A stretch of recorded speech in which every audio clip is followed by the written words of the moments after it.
ಗ್ರಾಮ ಪಂಚಾಯಿತಿ ಸದಸ್ಯ ಬಾಲಚಂದ್ರರವರ ಜನಪರ ಕಾಳಜಿಯಿಂದ ಯರ್ಮಾಳು ನಾರಾಯಣಗುರು ಸೇವಾ ಮಂದಿರದ ಆಡಳಿತ ಸಮಿತಿಯ ಮುಂದಾಳತ್ವದಲ್ಲಿ ನಡೆದ ಕೋವಿಡ್ ಲಸಿಕೆ ನೀಡೋ ಕಾರ್ಯಕ್ರಮ ಸಂಸ್ಥೆಯ ಸಭಾಂಗಣದಲ್ಲಿ ಬಹಳ ಅಚ್ಚುಕಟ್ಟಾಗಿ ನಡೆದಿದೆ.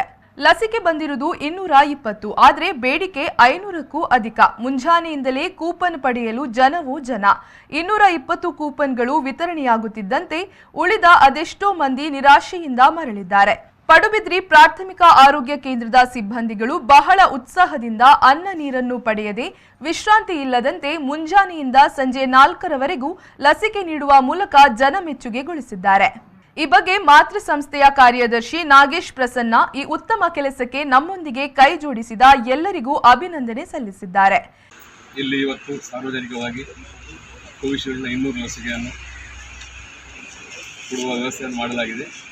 ಪಡುಬಿದ್ರಿ ಪ್ರಾಥಮಿಕ ಆರೋಗ್ಯ ಇಲಾಖೆಯಿಂದ ಅದನ್ನು ಬಹಳ ಉತ್ತಮ ರೀತಿಯಲ್ಲಿ ಇಲ್ಲಿ ನಾವು ನಡೆಸಿಕೊಂಡು ಬಂದಿರುತ್ತೇವೆ.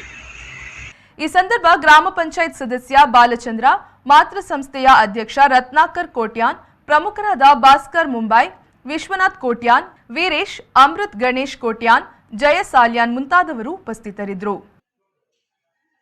ಸುರೇಶ್, ವಿ4 ನ್ಯೂಸ್, ಯರ್ಮಾಳ್.